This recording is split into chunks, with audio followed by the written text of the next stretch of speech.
నమస్తే, welcome to trending now. Congress అంటేనే కబ్జాలు, కమిషన్లు, అక్రమాలు.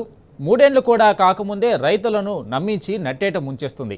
సంగారెడ్డి జిల్లా జిన్నారం మండలంలోని సర్వే నెంబర్ 286, 829లలో 1986 నుంచి అసైన్డ్ భూములను సాగు చేసుకుంటూ జీవిస్తున్న నిరుపేదలపై పంజా విసురుతుంది. ఉమ్మడి రాష్ట్రంలోని ప్రభుత్వాలు పట్టా పాస్ పుస్తకాలను ఇవ్వగా తెలంగాణ తొలి ముఖ్యమంత్రి ఆ భూములకు రైతు బంధు ఇచ్చి అక్కడి రైతులకు ఆపద్బాంధవుడు అయ్యారు. అయితే ఇన్నాళ్లు ప్రశాంతంగా ఉన్న ఆ రైతుల పచ్చని పొలాల మధ్య చిచ్చు పెడుతుంది ప్రభుత్వం. 5 గ్రామాల ప్రజలకు ఇబ్బందులు కలిగేలా కాంగ్రెస్ నాయకులు క్వారీలను, క్రషర్ మిల్లులను నడుపుకుంటూ పొలాలను నాశనం చేస్తున్నారు. దీనిపై గతంలోనే ఇక్కడి రైతులు హైకోర్టును ఆశ్రయించడంతో ధర్మాసనం స్టే విధించింది. అయితే ఇవేమీ పట్టించుకోకుండా కాంగ్రెస్ నాయకులు బరి తగ్గిస్తున్నారు. ప్రశ్నించే వారిని అరెస్టు చేస్తున్న పోలీసులు ప్రజల బాధలు పట్టించుకోవట్లేదు. అసలు ఈ ప్రభుత్వానికి ఏమైంది? ఎందుకింతగా బరి తెగిస్తుంది? ప్రజల ప్రాణాలతో ఎందుకు చెలగాటమాడుతుంది? మా ప్రతినిధి టీ న్యూస్ గ్రౌండ్ రిపోర్ట్ ద్వారా తెలుసుకుందాం.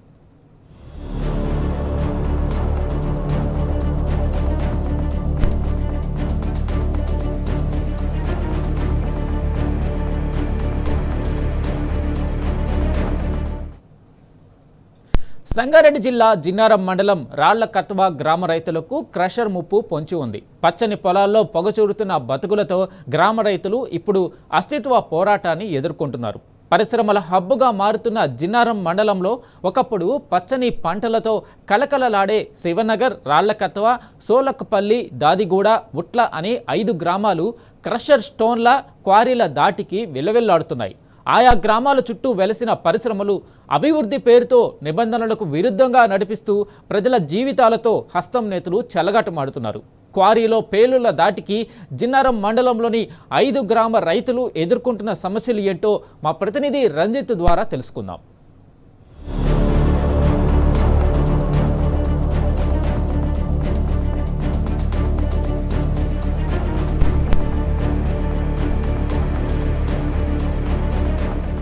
తెలంగాణ రాష్ట్రం సాధించాక తెలంగాణ రాష్ట్రంలోని ప్రతి పల్లెను కూడా పంట పొలాలుగా ఏర్పాటు చేశాడు ఆనాటి ముఖ్యమంత్రి కేసీఆర్. కానీ కాంగ్రెస్ ప్రభుత్వం వచ్చిన 2.5 సంవత్సరాల్లో పేదల పక్షాన వచ్చేసి వెన్ను విరిచే విధంగా కూడా రేవంత్ రెడ్డి సర్కార్ తయారైంది. జిన్నారం మండలం 286, దాంతోపాటుగా 891 సర్వే నెంబర్లకు సంబంధించినటువంటి చుట్టూరా ప్రాంతాలు దాదాపు 5 గ్రామాలు. ఆ 5 గ్రామాలకు సంబంధించినటువంటి గ్రామ వాసులందరూ కూడా అక్కడ జీవనం సాగిస్తూ అక్కడ ఉన్నటువంటి సాగు భూములు అంటే ఏదైతే అక్కడ అసైన్డ్ భూములు ఉన్నాయో ఆ భూములను కూడా సాగు చేసుకుంటూ 1986 నుంచి కూడా జీవనం సాగించినటువంటి పరిస్థితి. తెలంగాణ రాష్ట్రం ఏర్పడిన తర్వాత ఆనాటి ముఖ్యమంత్రి కేసీఆర్ వాళ్ళకు సంబంధించినటువంటి అసైన్డ్ భూములకు పట్టా పాస్ పుస్తకాలను ఏర్పాటు చేసి వాళ్ళకు రైతు బంధు కూడా ఇచ్చేసి వాళ్ళు జీవనం సాగడానికి సపోర్ట్గా నిలిచింది ముఖ్యమంత్రి కేసీఆర్. అయితే దానిని నడ్డివిల్చే ప్రయత్నం చేస్తున్నాడు ఈనాటి ముఖ్యమంత్రి రేవంత్ రెడ్డి.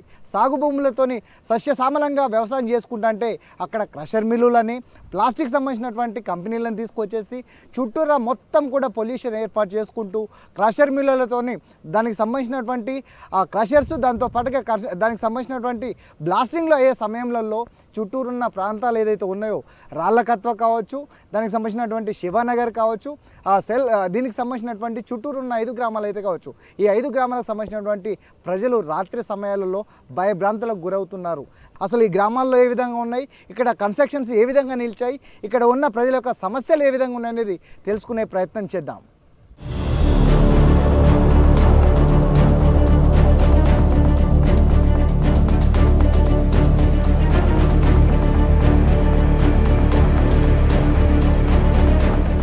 ప్రస్తుతానికి మనం జిన్నారం మండలంలోని రాళ్లకత్వ గ్రామం వద్ద ఉన్నాం. ఈ క్వారీలు, కన్స్ట్రక్షన్ సంబంధించినటువంటి కంపెనీలు ఇప్పటికే చూసుకున్నట్లయితే మహి కన్స్ట్రక్షన్స్, వేగం ఇన్ఫ్రా, దీంతో పాటుగా దీనికి సంబంధించిన వాటిల్లో అంటే ప్రధానంగా ఈ కన్స్ట్రక్షన్ సంబంధించిన దాంట్లో కూడా వీళ్ళకు సంబంధించిన లావణ్య ప్రసాద్ అనే వ్యక్తి కీలకంగా వండుకుంటూ దీనికి కాంగ్రెస్ పార్టీకి సంబంధించినటువంటి ఒక నాయకుడి కనసందల్లో 1000 ఎకరాల భూములు సాగు చేసుకుంటుంటే దానిపైన ఈ కన్స్ట్రక్షన్ కంపెనీలను పెట్టుకొని దాంతోపాటుగా క్రషర్ మిల్లులను పెట్టుకొని దాంతోపాటు క్వారీలను చేసుకుంటూ అంటే ఇక్కడ ఉన్నటువంటి మనకు రైట్ల ప్రస్తుతానికి మనము 286 సర్వే నెంబర్లో ఉన్నాము. దీనికి మనం లెఫ్ట్లో చూసుకున్నట్లయితే దీనికి ఇంకో సర్వే నెంబర్ ఉంటుంది. ఇటువైపు చూసుకున్నట్లయితే మనకు పెద్ద చెరువు అనేది ఉంటుంది, దాని వైపు చూసుకున్నట్లయితే చిల్కం చెరువు ఉంటుంది. 2 చెరువులు ఉంటాయి. దీని అనుసంధానంగా 5 గ్రామాలు ఉంటాయి. ఈ 5 గ్రామాలకు సంబంధించిన వాళ్ళు ముఖ్యంగా చూసుకున్నట్లయితే ఊట్ల గ్రామం, శివానగర్, రాళ్ళకత్వ, సోలక్పల్లి, దాదిగూడ, ఈ ప్రధానంగా ఈ 5 విలేజ్లలో దాదాపు 15,000 మంది పాపులేషన్ ఉండే 5 గ్రామాలకు సంబంధించినటువంటి వాళ్ళందరూ కూడా ఇక్కడ ఉన్నటువంటి భూములను సాగు చేసుకుంటూ జీవనం సాగిస్తే ఇక్కడికి వచ్చి దర్శనం అయ్యాయి క్రషర్ మిల్లులు. విజువల్లో చూసినట్లయితే దాదాపు ఆ క్వారీలో మనం దాదాపు 1 కిలోమీటర్ లోపలికి వరకు కూడా దానికి సంబంధించినటువంటి భూమిలో మొత్తము దానికి సంబంధించిన క్వారీలో మిషన్లన్నీ రన్ అవుతున్నాయి. వీటికి సంబంధించిన విషయంలో కూడా ఉదయం నుంచి సాయంకాలం వరకు దీనికి సంబంధించినటువంటి కలెక్టర్ కావచ్చు, దానికి సంబంధించినటువంటి రెవెన్యూ ఆఫీసర్లు వీళ్ళందరూ వస్తారనే సమయంతో ఎవరు ఇక్కడికి ప్రత్యక్షం కారు. కానీ రాత్రి సమయాలలో వీళ్ళకి సంబంధించినటువంటి వెహికల్స్ మనం విజువల్లో చూసినట్లయితే మిషన్లు కావచ్చు, దానికి సంబంధించినటువంటి లారీలు కావచ్చు, టిప్పర్లు కావచ్చు, ఇవన్నీ కూడా రాత్రి సమయాలలో ఈ గ్రామాల మీదకి వెళ్ళడం. ప్రధానంగా చూసుకున్నట్లయితే శివానగర్ కావచ్చు, రాళ్ళకత్వ కావచ్చు, ఊట్ల, దాదిగూడ, సోలక్పల్లి, ఈ గ్రామాలకు సంబంధించిన వాళ్ళందరూ కూడా నిద్రపోవాలంటే కష్టతరంగా ఉన్న పరిస్థితి. ఎందుకనంటే వాళ్ళ గ్రామాలలో రాత్రి సమయాలలో అంటే మనం ఇప్పుడు విజువల్లో చూసినటువంటి క్రషర్కు 200 నుంచి 300 మీటర్ల దూరంలోని రాళ్ళకత్వ విలేజ్ ఉంటుంది. ఇటు చూసుకున్నట్లయితే ఒక 400 మీటర్ల దూరంలో వచ్చేసి దానికి సంబంధించినటువంటి శివానగర్ ఉంటుంది. దీనికి అంటే ఇప్పుడు ఈ సర్వే నెంబర్లు చూసుకున్నట్లయితే ఈ 286 దానికి ఆ 286 తర్వాత కూడా మనం విజువల్లో చూసుకున్నట్లయితే ఆ క్రషర్కి అవతల వచ్చేసి 829 అనేది ఉంటుంది. అంటే ఈ 2 సర్వే నెంబర్ల ఆధారంగా దీనికి సంబంధించినటువంటి మహి కన్స్ట్రక్షన్స్ కావచ్చు, వేగం కన్స్ట్రక్షన్స్ కావచ్చు, దీనికి కీలకంగా ఉండే వ్యక్తి లావణ్య ప్రసాద్ రాజు కనసాయిగల్లో ఈ అక్రమాలు జరుగుతున్నాయి. దీని వెనకాల ఒక చైర్మన్గా ఉన్నటువంటి ఒక వ్యక్తి అంటే జైపాల్ అనే విధంగా కూడా అంటే తను జయించేదానికి ఎవడూ కూడా అడ్డు లేడు అనే విధంగా రేవంత్ రెడ్డి కనసాయిగల్లో ఇక్కడ ఉన్నటువంటి నాయకుల కనసాయిగల్లో ఇంత అక్రమాలు జరుగుతుంటే ఇవన్నీ కూడా ప్రభుత్వానికి సంబంధించినటువంటి అధికారుల్లో ఏమి చలనం లేదా? ఎందుకనంటే దాదాపు 15,000 మంది ప్రజలు జీవించేటువంటి ఏరియాల్లో వీళ్ళకి సంబంధించినటువంటి పొల్యూషన్ కావచ్చు, వీళ్ళు కట్టుకున్న ఇండ్లకి వీళ్ళు చేసే బ్లాస్టింగ్ల వల్ల వాళ్ళు కట్టుకున్న ఇండ్లలో నుంచి మొత్తం క్రాక్స్ వచ్చేసి కూడా ఇండ్లలో పగిలిపోయిన పరిస్థితి, స్లాబ్ పగిలిపోయిన పరిస్థితి, గోడలు పగిలిపోయిన పరిస్థితి. రాత్రి సమయాలలో ఇక్కడ ఉన్న రాళ్ళు ఏ ఇంటి మీద పడుతుందో బయట పడుకోవాలంటే వాళ్ళ ప్రాణహాని ఉన్నటువంటి పరిస్థితి. ఇన్ని జరుగుతుంటే ఇక్కడ ఉన్నటువంటి రెవెన్యూ అధికారులు ఏం చేస్తున్నారు? ఇక్కడ ఉన్నటువంటి పొల్యూషన్ బోర్డు వాళ్ళు దీన్ని ఎందుకు కంట్రోల్ చేయలేకపోతున్నారు? దీనికి సంబంధించినటువంటి ఇరిగేషన్ డిపార్ట్మెంటు హైకోర్టులోకి వెళ్ళి కూడా వాళ్ళకి సంబంధించినటువంటి వాదనలు పెట్టుకుంటే కనీసం దాన్ని తిరస్కరించే పరిస్థితులలో ఇక్కడ స్థానికంగా ఉన్నటువంటి అధికారులు ఇక్కడ పనిచేస్తున్నారు. ముఖ్యంగా చూసుకున్నట్లయితే దీనికి సంబంధించినటువంటి మైనింగ్ విషయంలో గతంలో చూసుకుంటే ఆర్డీఓ వసంత కుమారి, స్థానికంగా ఉన్నటువంటి ఇరిగేషన్ వాళ్ళు కావచ్చు, మైనింగ్ కావచ్చు, దాంతోపాటుగా రెవెన్యూకి సంబంధించినటువంటి వసంత కుమారి వచ్చి ఇక్కడ చూసిన తర్వాత పంట పొలాలు మనం విజువల్లో చూసినట్లయితే ఈ క్వారీ ఏదైతుందో క్వారీ అవతల కూడా మన విజువల్లో వ్యవసాయం సంబంధించినటువంటి భూములు ఉంటాయి, వాళ్ళకి సంబంధించినటువంటి బోర్లు ఉంటాయి, మనకు ట్రాక్టర్లతోనూ కూడా అక్కడ పనులు చేసుకునేటువంటి విజువల్ను మనము చూడవచ్చు. అంటే ఇవన్నీ జరుగుతుంటే అంటే అక్కడ వ్యవసాయానికి సంబంధించినటువంటి వాళ్ళ పనులు చేసుకుంటే ఈ పొల్యూషన్ వల్ల అక్కడ వాటర్ సమస్య ఉంటుంది. ఎందుకనంటే ఈ పొల్యూషన్ మొత్తం కూడా ఆ చెరువుల మీద పడితే ఆ చెరువు ఉన్న వాటర్ మొత్తం పొల్యూషన్ కావడం వల్ల వాళ్ళు వేసుకున్నటువంటి వ్యవసాయం కావచ్చు, వాళ్ళు పండించుకున్నటువంటి పాడి పంటలు కావచ్చు, వాళ్ళకు ఉన్నటువంటి తోటలు కావచ్చు, తోటల్లో మామిడి తోటల్లో కనీసం సాగు లేక దానికి సంబంధించినటువంటి పొల్యూషన్ వల్ల మామిడికాయలు కూడా కాయలేదని కూడా వాళ్ళు బాధపడుతున్నటువంటి పరిస్థితి. ఇంత జరుగుతుంటే ఇక్కడ ఉన్నటువంటి వసంత కుమారి వచ్చిన తర్వాత దీనికి సంబంధించిన విషయంలో దీన్ని విజిట్ చేసిన తర్వాత ఖచ్చితంగా దీనికి సంబంధించినటువంటి ల్యాండ్స్ అన్నీ కూడా వ్యవసాయ క్షేత్రాలుగా ఉన్నాయి.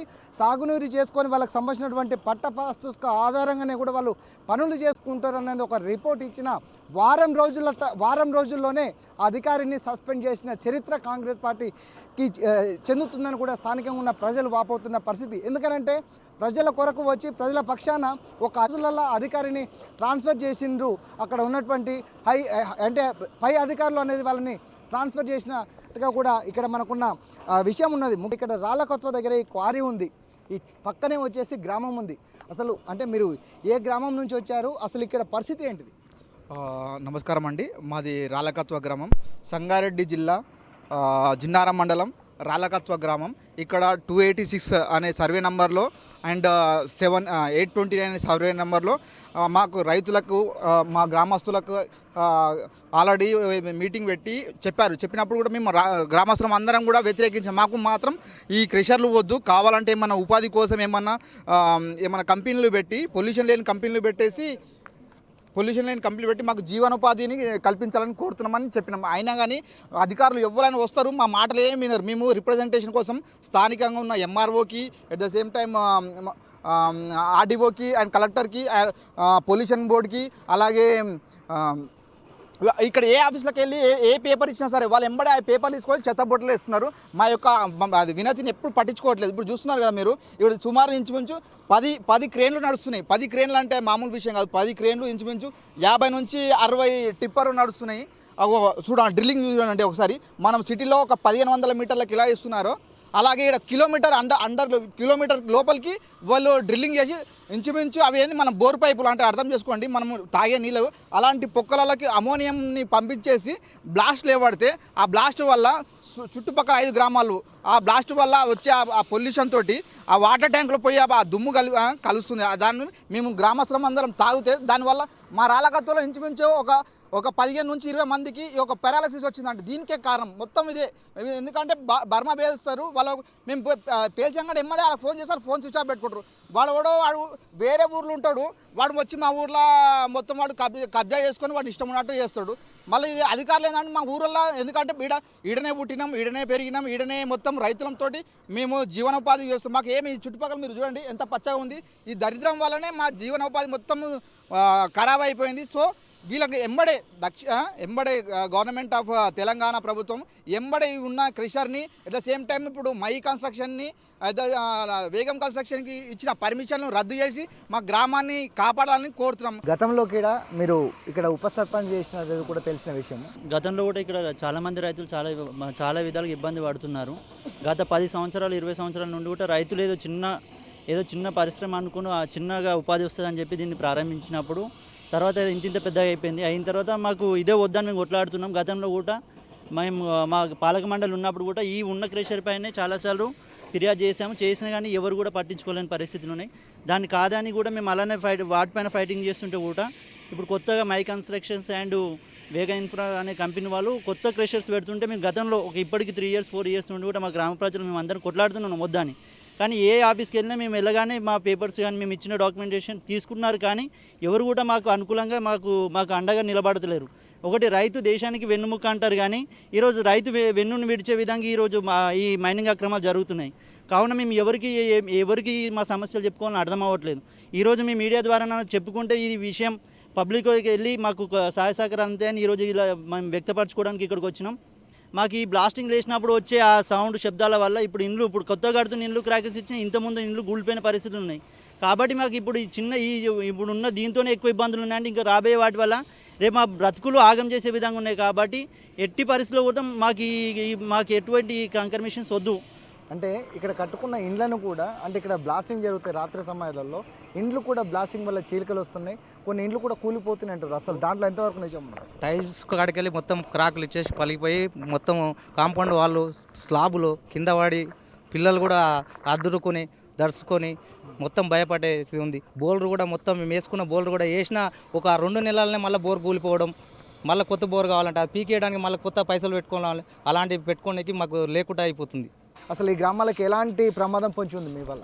మాది గవర్నమెంట్ ఇచ్చిన ఇల్లే, ఇందిరమ్మ ఇల్లే కట్టుకున్నది. 2 monthsలో గృహప్రవేశం చేసుకున్నాము. ఇప్పుడే అది అందరూ అన్నారు గోడల మీద స్లాబ్ వేస్తే గోడలు క్రాక్ రావనేసి చాలామందితో విన్నాను మాట. ఆ విధంగా స్లాబ్ వేసిన 2 monthsలో గృహప్రవేశం చేసుకున్నాము. ఈ మధ్యలో ఏళ్ళు పెట్టేంత గ్యాప్ అయిపోయింది. ఇప్పుడు అందులో అంత బ్లాస్టింగ్ లేపుతున్నారు. బ్లాస్టింగ్ 2 months సోలకపల్లి దాకా అదురుతున్నది. సోలకపల్లిలో మా షాప్ ఉంది, అక్కడ వర్క్షాప్ ఉంది. వర్క్షాప్ పైన ఏమైనా వస్తువు పెడితే ఆ బ్లాస్టింగ్ సౌండ్కి అదురుకానికి ఆ వస్తువు అనేది కింద పడిపోతుంది. ఆ విధంగా బ్లాస్టింగ్ ఎక్కువ లేపుతున్నారు. అది మామూలుగా సుమారుగా కాదు, మామూలుగా 50-60 ఫీట్లు లోతు వేసి బ్లాస్టింగ్ లేపుతున్నారు. దానివల్ల 829 దాంతో పాటుకు వచ్చేసి 286 ఈ 2 సర్వే నెంబర్లకు సంబంధించింది దాదాపు అంటే 390 నుంచి 400 ఎకరాలకు సంబంధించినటువంటి సాగు భూములు చేసుకునేటువంటి వ్యవసాయదారులు ఉన్నారు. మరి దీంతో పాటుగా చూసుకుంటే ఈ 5 గ్రామాలకు సంబంధించినటువంటి అంటే ఏదైతే ప్రజలు ఉన్నారో దాదాపు 15,000 మంది కూడా ఇక్కడ జీవనం సాగిస్తున్నారు. అంటే రాబోయే ఒక 10 సంవత్సరాలలో ఈ జిన్నారం మండలంలోని ఊట్ల కావచ్చు, సోలక్పేట కావచ్చు, దాంతోపాటుగా శివానగర్, దాంతోపాటుగా రాళ్ళకత్వ, అంటే వీటికి సంబంధించిన వాటిల్లో దాది కూడా ఈ 5 గ్రామాలకు సంబంధించినటువంటి వాళ్ళందరూ కూడా అంటే రాబోయే 10 సంవత్సరాలలో ఏ గ్రామం కూడా ఇక్కడ ఉండే పరిస్థితి అనేది లేదు. మనకు ముఖ్యంగా చూసుకున్నట్లయితే విజువల్లో చూడొచ్చు వాటికి సంబంధించినటువంటి ఏదైతే ఇక్కడ దీనికి సంబంధించినటువంటి కెమికల్, అమోనియం కెమికల్ ఏదైతే ఉందో ఆ కెమికల్ అనేది ఇప్పుడు దర్శనం అవుతుంది లోపలికి. ఈ అమోనియం సంబంధించినటువంటి కెమికల్ ఇది ఈ సమయంలో అంటే ఇప్పుడు దాదాపు సుమారు రాత్రి సమయానికి ఇది లోపలికి ఎంటర్ అయిన తర్వాత ఇది లోపలికి పోయి రాత్రి 10 గంటల తర్వాత దీని కెమికల్ మొత్తం కూడా దాదాపు 50 ఫీట్ల 60 ఫీట్ల వరకు లోపలికి పంపించి దీని ద్వారా కూడా మొత్తం బ్లాస్ట్ చేస్తారు. ఈ బ్లాస్ట్ చేయడం ద్వారా ఇక్కడ ఉన్నటువంటి 5 గ్రామాలు అంటే దగ్గరగా ఉన్నటువంటి ఇక్కడ శివనగర్ కావచ్చు, దాంతో పాటుకు వచ్చేసి రాళ్ళకత్వ కావచ్చు, ఈ 2 గ్రామాలకు సంబంధించిన వాళ్ళందరూ కూడా ప్రమాద బారిన పడే పరిస్థితులు ఎక్కువగా ఉన్నాయి. ఎందుకనంటే ఈ పక్కన చూసుకున్నట్లయితే పెద్ద చెరువు ఉంది, ఇటువైతే మరొక చెరువు ఉంది. అంటే ఈ 2 చెరువులకు సంబంధించినటువంటి వాటర్ కూడా కెమికల్ వాటర్ కావడం, ఈ వాటర్నే కూడా ఇక్కడ ఉన్నటువంటి ప్రజలు తాగడం, దాంతో పాటుగా జీవనానికి కావచ్చు, సాగు భూములకు కావచ్చు, ఇదే వాటర్ ఉండడం వల్ల ఇక్కడ సాగు భూములు అనేవి కూడా పండించకపోవడానికి ప్రధాన సమస్యలు. దాంతో పాటుగా దీని చుట్టుపక్కల ఉన్నటువంటి తోటలు ఏదైతే ఉన్నాయో ఆ తోటలు కూడా సర్వనాశనం అయిపోయినటువంటి పరిస్థితి. ఎందుకంటే అమోనియం కావచ్చు, దాంతోపాటుగా ఈ కెమికల్ యొక్క పౌడర్తో పాటుకు వచ్చేసి ఈ యొక్క బ్లాస్టింగ్ ఎఫెక్ట్ వల్ల ఇక్కడ సంబంధించినటువంటి కొంతమంది కూడా పెరాలసిస్ బారిన పడి హాస్పిటల్లో చికిత్స పొందుతున్నారంటే దానికి కారణం ఎవరు? పాలించే పాలకుల, ఇక్కడ బిజినెస్ చేసుకున్నటువంటి వ్యాపారవేత్తల, కానీ నష్టపోయేది మాత్రం ఇక్కడ ఉండేటువంటి ప్రజలే. అసలు దీనికి కారకులైనటువంటి ఆ లీడర్ ఎవరు? కాంగ్రెస్ పార్టీకి సంబంధించినటువంటి ఆ లీడర్ కనసాగల్లోనే దాదాపు 1000 ఎకరాల్లో సాగు చేసుకున్నటువంటి భూములని పక్కన పెట్టేసి ఇక్కడ కన్స్ట్రక్షన్ ఫీల్డ్ తీసుకొచ్చేసి క్వారీలను ఏర్పాటు చేసేసి కన్స్ట్రక్షన్ కంపెనీలను ఏర్పాటు చేసినటువంటి వీటన్నిటికీ రాజు ఎవరు? ఆ కాంగ్రెస్ పార్టీలో అతని యొక్క చరిత్ర ఏంటిది తెలుసుకుందాం. అక్రమ కషర్ల నుంచి వెలువడే ధూళి, రాతి పొడితో పచ్చని పంట పొలాలు ఇప్పుడు విషం చిమ్ముతున్నాయి. ఇదంతా గాలిలో కలిసి వందలాది ఎకరాల పంట పొలాలపై పేరుకుపోతుంది, దిగుబడిపై పిడుగుపడుతుంది. నిరంతరం రాతిపోరిడి చేరడం వల్ల సారవంతమైన భూములు ఎందుకు పనికి రాకుండా పోతున్నాయి. జిన్నారం మండలంలో ఇప్పటికే భూగర్భ జలాల సమస్య ఎక్కువగా ఉండగా క్రషర్ల నిర్వహణ కోసం, భారీ మైనింగ్ కోసం భూమిని వందలాది అడుగుల లోతుకు తవ్వేస్తున్నారు. దీనివల్ల బావులు, బోరు బావుల్లో భూగర్భ జలమట్టం ఘోరంగా పడిపోయింది. పొరపాటున నీరు పడినా ఆ నీరంతా రంగుమారి తాగడానికి కూడా కాదు కదా, కనీసం పంటలకు కూడా పనికి రాకుండా పోతున్నదని రైతుల ఆవేదన.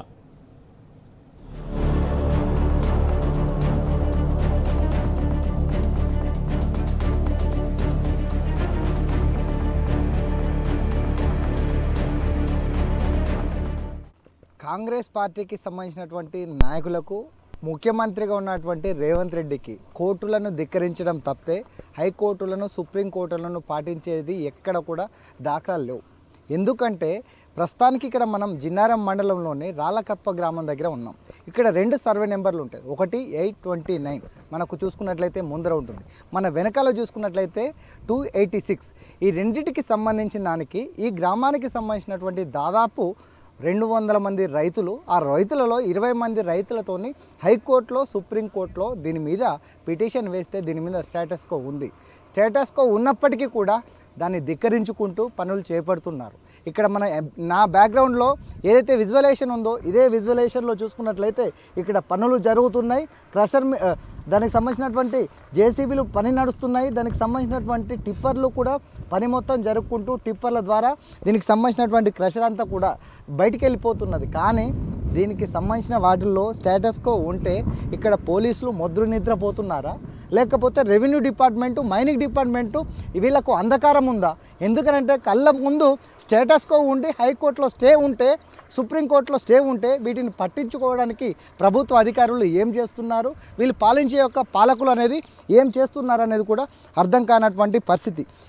ఈ విధంగా ఇక్కడ స్టేటస్కో ఉన్నప్పటికీ స్టేటస్కోను ధిక్కరించడము, హైకోర్టులను సుప్రీంకోర్టులను ధిక్కరించుకుంటా దర్జాగా వీళ్ళ పనులు వీళ్ళు చేసుకుంటారు. అంటే కాంగ్రెస్ ప్రభుత్వం అంటే ప్రభుత్వానికి ఏదైతే ప్రజలు ఉన్నారో ప్రజల్ని ఆదుకోవడం కాదు, ప్రజల్ని భక్షించడం. అంటే దోచుకున్నోడికి దోచుకున్నంత, దాచుకున్నోడికి దాచుకున్న అనే సామెత విధంగా కూడా కాంగ్రెస్ పాలన ఉంటుంది. వాళ్ళ నాయకుల యొక్క విధానాలు ఉండడానికి కూడా ఇది ఒక ఉదాహరణగా ఉంది. ఇక్కడి నుంచి ఈ గ్రామానికి 5 గ్రామాలకు సంబంధించినటువంటి చెరువుల్లో పెద్ద చెరువు అనేది కూడా వెనకాల ఉంటుంది. ఆ చెరువు అనేది కూడా ఈ 5 గ్రామాలకు జీవధారణగా అక్కడ నుంచి వచ్చే వాటర్ ద్వారా వాళ్ళు తాగే వాటర్ కావచ్చు, సాగునీటికి వాళ్ళు వ్యవసాయం చేసుకున్నటువంటి సాగు అంటే వ్యవసాయ సాగు కూడా అదే వాటర్ని వాడతారు. అసలు యొక్క చెరువు ఉందా, ఆ చెరువు యొక్క పరిస్థితి ఏంటిది? ఇక్కడి నుంచి 400 మీటర్లో చెరువు ఉందని చెప్తున్నారు. ఆ చెరువు యొక్క పరిస్థితి ఉంది. ఆ పొల్యూషన్ వల్ల కూడా ఆ గ్రామాలు ఏ విధంగా బారిన పడతాయనేది తెలుసుకునే ప్రయత్నం చేద్దాం.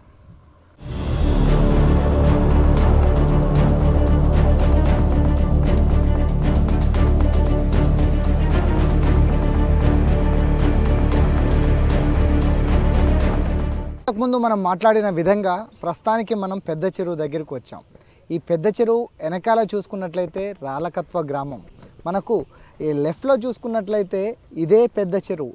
ఈ యొక్క పెద్ద చెరువు దాదాపు ఒక 4000-5000 కిలోమీటర్ల అంటే 4000-5000 ఎకరాల భూములకు సంబంధించినటువంటి సాగునీరు అందించే ఈ జీవధారిని. దీని ద్వారా ఏదైతే ఇక్కడ మనము విజువల్లో చూస్తున్నటువంటి ఈ యొక్క వాటర్ వల్ల ఇక్కడ ఉన్నటువంటి చుట్టూరా గ్రామాలు అంటే ఇటువైపు ఉన్నటువంటి దాదిగూడ కావచ్చు, ఇటువైపు ఉన్నటువంటి రాళ్ళకత్వ కావచ్చు, ఈ 2 గ్రామాలకు కూడా ప్రధానంగా ఉంటుంది. ఇదే చెరువు కట్టం మించి కూడా మనం ఉన్నాము. దీన్ని రైట్లో చూసుకున్నట్లయితే ఇక్కడ సాగు భూములు, ఈ సాగు భూముల ద్వారా కూడా ఇక్కడ పండించేటువంటి వరిధాన్యం ఏదైతే ఉందో ఇక్కడ ఉన్నటువంటి నియర్ బై ఉన్నటువంటి పటాన్ చెరువు కావచ్చు, జిన్నారం కావచ్చు, ఈ గ్రామాలకు ఇక్కడ నుంచి వ్యవసాయానికి సంబంధించినటువంటి ధాన్యాన్ని సరఫరా చేసుకుంటూ ఇక్కడ వ్యవసాయ ధాన్యాన్ని పంపించేటువంటి పరిస్థితి. అంటే ఇక్కడ ఏమీ లేదు అని చెప్పుకునేటువంటి అబద్ధాలుగా మాట్లాడేటువంటి అధికారుల యొక్క మాటలు నమ్మాలా.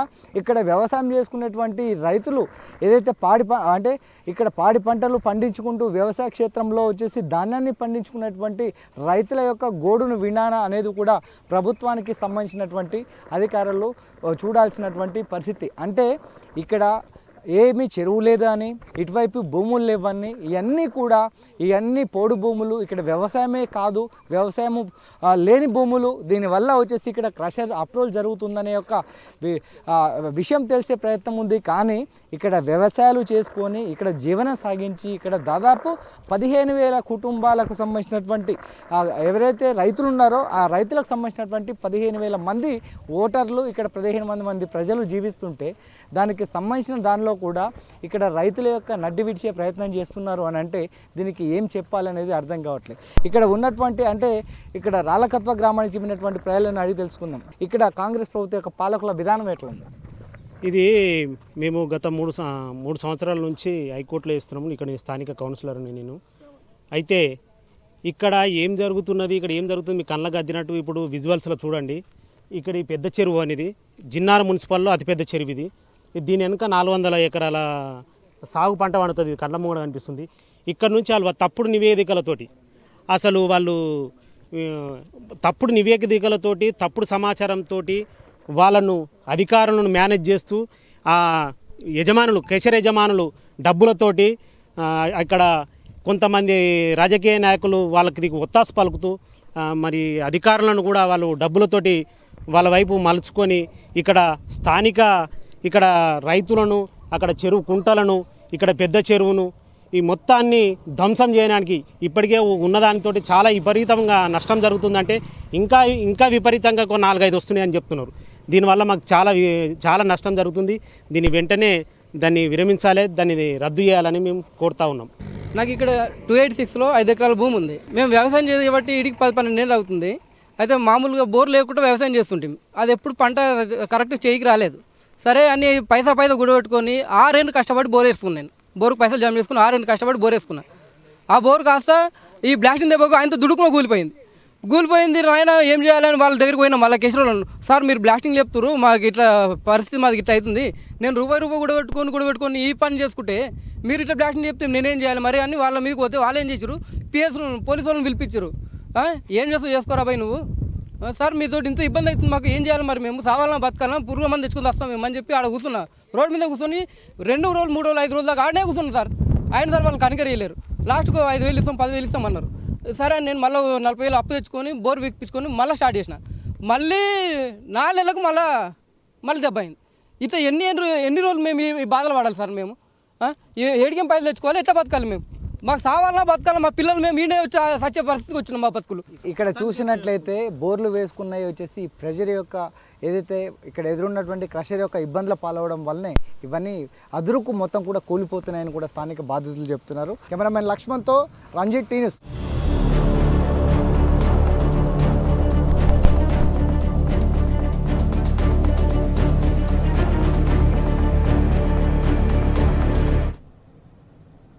మహి వేగం ఇన్ఫ్రా కంపెనీల దాష్టికం మీదంతా ఆ కంపెనీలకు చెందిన టిప్పర్లు లారీలు రాత్రి సమయాలలో తిరగడంతో ప్రజలకు నిద్ర దూరం అవుతుంది. మైనింగ్ కోసం చేసే భారీ జిలెటింగ్ స్టిక్స్ పేలుల దాటికి ఎప్పుడు ఏ రాయి వచ్చి తమ నెత్తిన పడుతుందోనని రైతులు భయపడుతున్నారు. ఇప్పటికైనా నిబంధనలు ఉల్లంఘించిన చర్యలు తీసుకోకుంటే పోరాటాన్ని ఉధృతం చేస్తామని హెచ్చరిస్తున్నారు. ఇది ఇవాల్టి ట్రెండింగ్ నౌ. నమస్తే.